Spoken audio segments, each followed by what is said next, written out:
timescale now, I think we're going to be.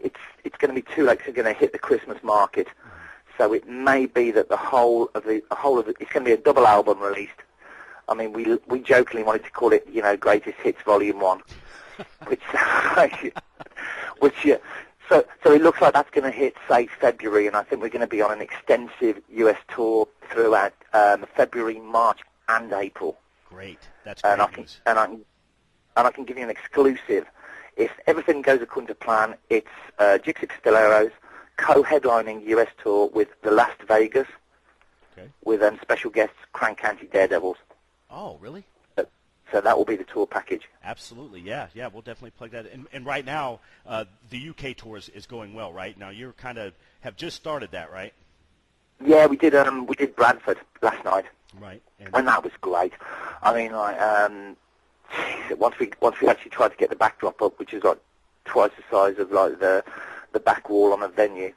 But no, it was good. I mean, this is the first time that we've been out without, not been on an LA Guns tour or on Love, Hate, Bang Tango, Faster Pussycat. So it was really shit. Now we're on our own, boys. Yeah. And I mean, it was cool. We had about 100 people in there, which was the same that Love, Hate pulled 2 weeks before. So it was like, geez, thank you, God. There is an audience here, because we did have people coming up to us and saying, gee, man, hey, you're from Texas, aren't you? Yeah. You're huge in Texas, Lee. You guys are huge in Texas. Man, so we're officially an American band now. Yeah, it does. That's another track. That's another track we want to record. Hey, it doesn't get more American in Texas, I can tell you that for sure. But well, look, we just went in when we first flew in. We had some friends at the Rockstar Bar, Fort Worth, and we used to play there, and we played around that area and whatever. And our good friends Dirty Penny do a lot of stuff around there, and we went on tour with them. And we'd always had great receptions from the audiences there. We went down and played in LA. Our sort of first ever gig was at the Whiskey A Go Go with Veins of Jenna supporting, and people there were like, "Shit, man!" They said, you must be really grateful that you're here in LA, because Texas is really hard, mate, to crack. The audiences are really bad." And we were like, "Dude, that's like our family. That place, We love Texas." What you mean? They said, "Yeah, that's the hardest place in America apparently to crack." And we're like, "Oh, we didn't even realize it." Yeah, we were too drunk. You were sweating. We were too drunk to know. Yeah, you were sweating anyway, so it didn't really matter. But exactly. But, yeah, going back to the Chavis thing a little bit, I wanted to talk about that, Lee. Was it important to you? I mean, I know that the music scene in the UK has got to be really jumping, and I think our metal and hard rock, I'll say, I know we just talked about it, it's kind of hard to label it, but it just seems like it does a lot better in Europe, and I get pissed at our folks sometimes over here. Does it mean a big deal to be on an American label versus a European label? How does that work out for you? I don't know, for some weird reason. I mean, we went out great in Europe. UK is a bitch of a market. When they go for you, they go for you, and it's mad.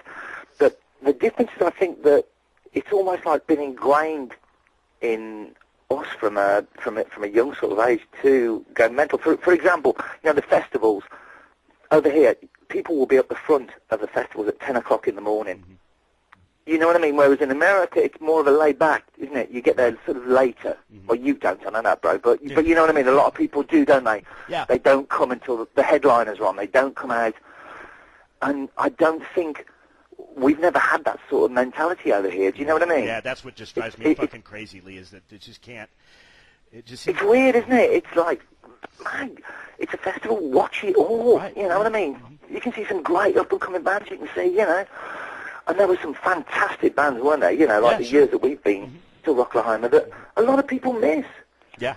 And I don't get that. But I mean, that being said, we can't complain, because we've always had a fantastic reaction from like all the gigs we've ever done in America, from the small gigs, we played Langley, and that was like some real biker club, and we'd never really played a real Hells Angels club before. Mm-hmm. So we walked in, and there were some really gorgeous looking barmaids, and we were like, "Oh, dudes, don't even look at them, because you don't know who they're with." That was it. Riggs at Langley. It was like, And we met the sheriff, and he was an ex-Hells Angel as well. And he was like, oh, man, there's no way out of this county, dude. we're so dead. Yeah. But it was great. I mean, you know, that was someplace we were like, whoa. But it's always been great for us in the States, you know, touch wood. Everything that we've ever done has been, like, fantastic. And we do see it as a major sort of step for us in the future. That's the place. I think we'd be doing a lot more stuff in America than over here. For some weird reason, it's just how it works. You know, it works, bro, for bands. You go where your audience is. You go where people want to see you. And that seems to be the place. I mean, I think there's some talk that we're going to be doing Sweden rock next year. Yeah. And that, but to be perfectly honest, I mean, like, we're just absolutely thrilled with the Chavez deal and the fact that, you know, we're going to get it all remixed, the whole stuff, you know, so the album will sound as it should have done. Because, I mean, all of this stuff that we've done has been done on a budget. Right. I mean, like, the first album was done in, what, I think it was 12 days. That's, you know, so you're talking, like, less than, 12, so we're talking just a day and a bit, you know, for each song, which is pushing it, you know, even then. So it'd be nice to have them, like, remixed properly and see how they really come out. Sure, we'd love it too, Lee, as an audience, I tell you. And this is a label, folks, that has the Bullet Boys on it and Asphalt Valentine, who we've talked to in the past couple of weeks, and they are just super, super thrilled to have the Gypsy Pistoleros. And I tell you, you would put down money to go see the Bullet Boys and the Gypsy Pistoleros and Asphalt Valentine on a bill. So yes, you need to work on it.